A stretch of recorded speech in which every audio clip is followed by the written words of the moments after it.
AI 교육 전문 에듀비입니다. 안녕하세요. 에듀비 프롬프트 엔지니어 마스터 장지입니다. 자, 오늘은요, 우리 고교학점제 아이들 잘 봐야 돼요. 고교학점제 이제 학생들 성적표가 나오면 이 성적표가 나왔을 때 반드시 뭐가 필요하냐면 성취도 비율이라는 게 좀 필요한데, 우리 이제 성적표가 나왔어요. 이제 기말고사가 끝나면은 성적표가 나왔을 때 성취도 비율이 나오고요.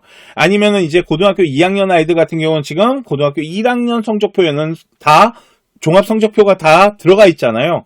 그랬을 때 우리 학생이 그 성적을 가지고 도대체 어느 정도 수준의 학교고 어느 정도 대학교를 지원할 수 있는지 계산이라는 걸 해야 되는데, 그 이유를 잠깐 보여드리면, 이게 이제 대학교에서 아이들을 선발할 때 학업 역량이라는 걸 볼 때 저 위에 성취도, 교과 성취도 보이시죠? 저기 보면 등급, 그리고 원점수, 평균, 성취도, 그리고 성취도 비율을 봅니다. 원래는 학교가 표준 편차, 그러니까 편차를 봤어요. 근데 고교학점제가 되면서는 이제 편차가 사라지고 저 성취도 비율을 보게 되는데, 이제는 학교 수준을 계산하려면 저 등급뿐만 아니라 원점수와 평균과 저 성취도 비율이 필요해요. 그러면 그렇게 계산을 했을 때 우리 아이의 학교 수준이 도대체 어느 정도고 그걸 가지고 어느 정도 대학교를 지원할 수 있는지를 에듀비가 계산법을 가지고 보여드릴 건데, 이거 생각보다 이제 9등급제로 전환을 시켜가지고 학생들에 대한 점수를 가지고 그러니까 합격한 아이들의 점수를 구성을 해보잖아요. 그러면 어느 정도 기준선은 찾아볼 수 있더라고요. 지금부터 그 방법을 알려드릴게요. 에듀비에 가시면은요, 여기 상단에 에듀비 프로그램 밑에 자료 창고가 있습니다.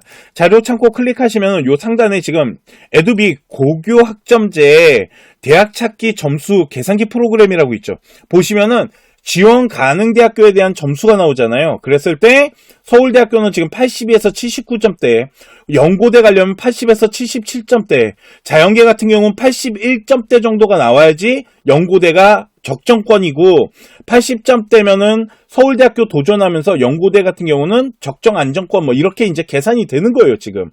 자, 그랬을 때 어느 정도 우리 아이의 학교 수준이 되는지에 대한 전체적인 데이터고요. 학과별로 나눠지는 거는 추후에 이제 학과별로 다시 제공을 해드릴 건데, 현재는 어느 정도 수준을 가지고 대학교 라인을 짤 수 있는지까지만 볼 수 있어요. 지금부터 한번 성적표를 가지고 한번 해보도록 할게요. 성적표, 그러니까 생활기록부 자체를 첨부 업로드한 다음에 분석하는 방법이 있고요. 조금 더 정확하게 할 때는 이렇게 학생의 성적표를 저희가 캡처해가지고 이미지로 만든 겁니다. 이 캡처한 이미지를 가지고 한번 조사를 해볼게요. 에듀비 바로 가기를 한 다음에요, 아까 우리 학생의 성적표 있죠? 성적표를 이렇게 첨부 업로드 하겠습니다. 그리고 뭐라고 하냐면요, 첨부 업로드된 자료를 토대로 설명해줘. 지원학과, 그러니까 왜 그러냐면 지원학과가 통계학과입니다.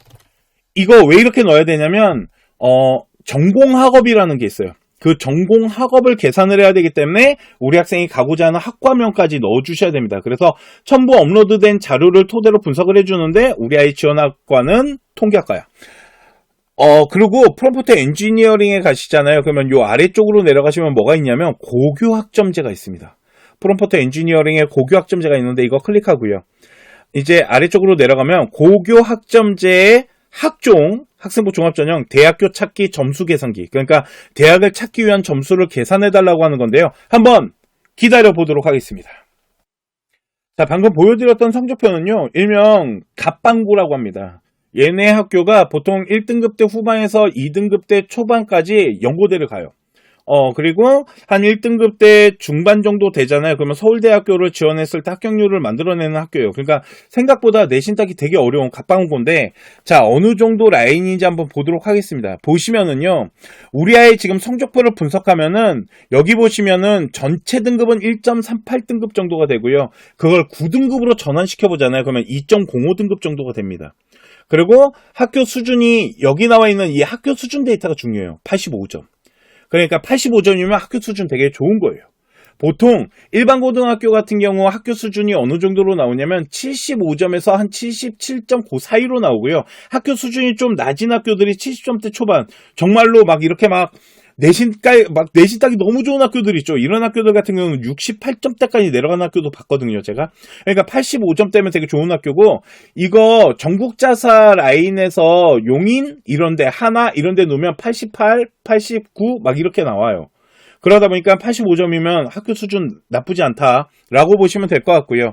이제 성취도 비율에 대한 계산해야 되는 부분들. 그래서 전체 등급은 1.38등급 정도 되고요. 아까 통계학과잖아요. 통계학과 넣었을 때 전공학업은 1.25등급 정도. 그러니까 전공학업만 또 따로 계산을 한다라는 거죠.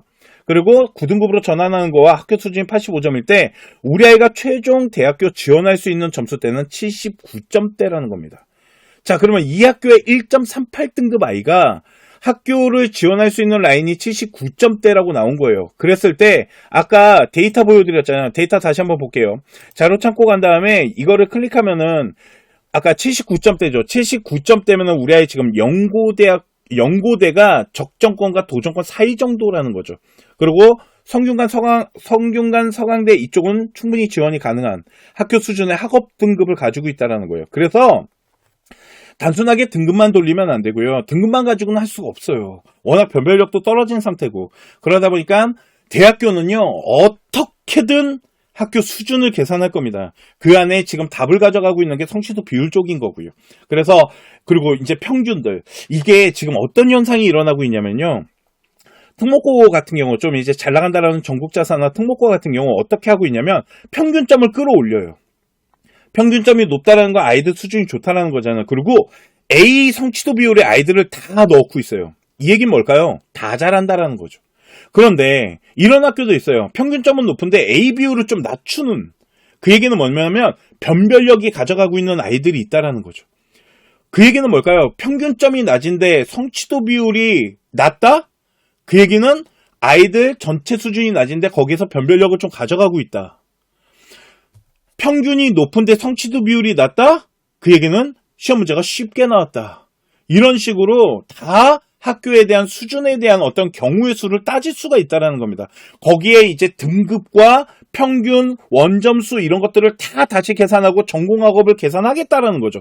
그렇게 만들어진 데이터이기 때문에 현재 우리 학생의 학교의 수준과 우리 학생의 위치가 어디에 해당하는지, 어느 정도 대학교 라인을 지금 구성하고 있는지까지는 현재 찾을 수 있는 거고, 이 대학교의 학과로 나눠지는 거는 이제 다음 년에, 이제 우리 이제 고교학점제 아이들이 고등학교 3학년이 되면 그때 예측할 수 있는 데이터가 또 제공이 되겠죠. 그러니까 요렇게 우리 학생의 성적표를 가지고 아니면 생활기록부 자체를 첨부 업로드해도 되거든요. 그러면 성적 부분만 계산을 해주기 때문에 그래서 꼭 반드시 성적표가 나오면은 돌려보셔야 돼요. 우리 아이의 학교 수준이 어느 정도 되는지, 지금 전국 단위에서 우리 아이가 어느 정도 대학교를 지원할 수 있는 라인을 형성하고 있는지, 솔직히 인간이 할 필요 없잖아요. 인공지능 지금 에듀비가 해주고 있으니까 이 부분을 반드시 계산을 해보시기 바랍니다.